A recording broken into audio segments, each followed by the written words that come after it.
धन्यवाद सभापति महोदय।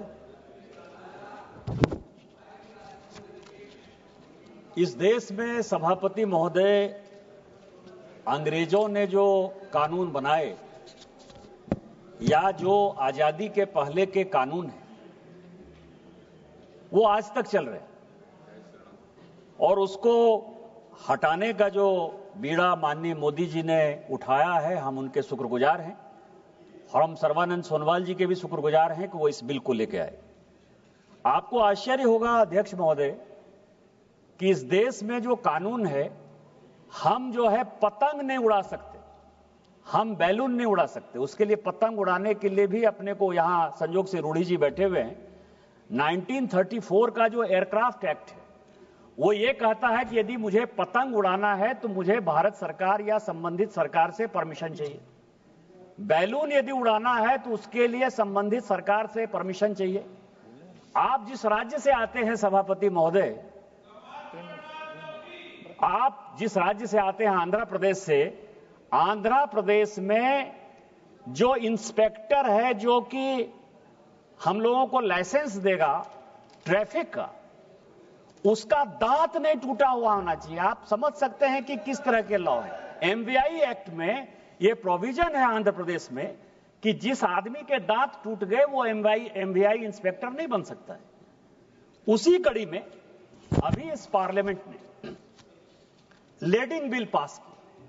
इसी सीपिंग का एक लेडिंग बिल पास किया और लेडिंग बिल पास होने के बाद जो ये आज का जो बिल है, ये carriage of goods by sea bill 24, ये 1922 में ये बिल बना। ब्रसेल्स कन्वेंशन हुआ था, पूरी दुनिया बैठी थी। 1922 में ये बिल बना और 23 में इसको हमने रेगुलेट किया। सेकेंड वर्ल्ड वॉर खत्म हो गया, पूरी दुनिया जो है ग्लोबल इकोनॉमी की तरफ बढ़ गई और 1968 में उसी ब्रसेल्स में फिर से दोबारा मीटिंग हुई और 79 में कन्वेंशन भारत सरकार ने भी साइन कर दिया। 79 से लेकर 79 से लेके ये 2025 है। आप यदि तकरीबन जोड़ें तो 45 साल तक अंतर्राष्ट्रीय कन्वेंशन साइन करने के बाद भी मोदी जी को छोड़कर किसी और प्रधानमंत्री का, किसी और सरकार का, किसी और पॉलिटिकल पार्टी का ध्यान नहीं गया कि यह भी एग्रीमेंट है। अब क्या है कि लेडिंग बिल इसके ऊपर निर्भर है। लेडिंग बिल अभी आपने पास कर दिया। यदि यह बिल, लेडिंग बिल क्या है कि आप कहां से सामान लाएंगे, कौन सामान लाएगा, कितने वेट का सामान होगा, किस पोर्ट से चला, किसने उसमें एंट्री डाली, किसने उसमें जहाज में लोड किया और कौन अनलोड करेगा। मैंने आपको कहा कि इस तरह के सिचुएशन में पूरी की पूरी ट्रांसपेरेंसी हो जाएगी। लेकिन उसके बाद इस बिल के यदि क्लाउज 7 को आप देखेंगे तो लेडिंग बिल से एक कदम आगे हटकर यह क्लाउज है 7। यह कहता है कि हम यह नहीं मानेंगे कि इंपोर्टर क्या कर रहा है, एक्सपोर्टर क्या कर रहा है।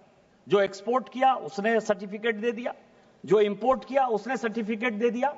लेकिन इस बिल के माध्यम से भारत सरकार ये इंश्योर करना चाहती है। कल ही हमने, आपको ध्यान हो कि जब इमिग्रेशन एक्ट हम पास कर रहे थे तो उसमें कैरियर की एक बड़ी अच्छी जो है डिफिनेशन जो है हमने दोबारा की कि कैरियर क्या है, उसकी रिस्पांसिबिलिटी क्या है। यदि बांग्लादेशी घुसपैठिए को लेकर आएगा तो उसको कैसे हम जेल डाल सकते हैं, कितना जुर्माना कर सकते हैं। लैंड अभी तक इंक्लूड नहीं था, उस लैंड में क्या।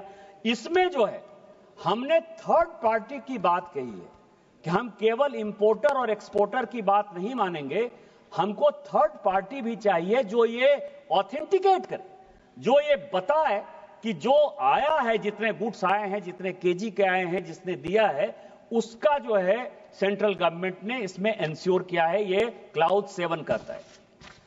अब क्लाउज 10 क्या कहता है? हम बराबर बात करते हैं कि बिल बना लेते हैं। प्रेमचंद्रन साहब बहुत हमेशा जो है, मैं उनका बड़ा सम्मान करता हूं उनका और स्वागत बाबू का, कि इस पार्लियामेंट में अभी भी कुछ लोग हैं जो कि बहुत पढ़ते लिखते हैं, मेहनत करते हैं, बिल पर मेहनत करते हैं, थोड़ा मशक्कत करवाते जरूर हैं बिल पास कराने के समय, लेकिन कई एक चीजें हैं जो लोगों के सामने आती हैं। लेकिन इस जो क्लाउज 10 है इसका, ये कहता है कि कुछ भी करने के पहले या कुछ भी करने के बाद हमको जो है नोटिफिकेशन के लिए इस पार्लियामेंट के पास ही आना है। हम सांसद जो कहते हैं डेमोक्रेसी में कि पार्लियामेंट सुप्रीम है, पार्लियामेंट की पावर होनी चाहिए, तो भारत सरकार ने, मोदी जी एक डेमोक्रेट आदमी है और मैंने अपने जीवन में उनसे ज्यादा डेमोक्रेट प्राइम मिनिस्टर नहीं देखा। उन्होंने इस डेमोक्रेसी के लिए आप लोग तो मैं आपको बताऊं आज जब धर्मेंद्र जी बोल रहे थे तो मुझे लगा कि धर्मेंद्र जी शायद कुछ अच्छी बात बोलेंगे। 17वीं 18वीं लोकसभा की वो बात कर रहे थे स्पीकर साहब। मैं आपको बताऊं कि धर्मेंद्र यादव जी इसी सदन के सदस्य थे और शेड्यूल कास्ट जसवीर सिंह समाजवादी पार्टी का सांसद किसने पीटा इस वेल में, उसका मैं गवाह हूं। जसवीर को किसने पीटा तो मैं आपको बताऊं, या मैं जिनका बहुत सम्मान करता था और सभी पूरी दुनिया सम्मान करती है, मुलायम सिंह यादव जी, मुलायम सिंह यादव जी के ऊपर किसने केस किया मुझे बताने की आवश्यकता नहीं है।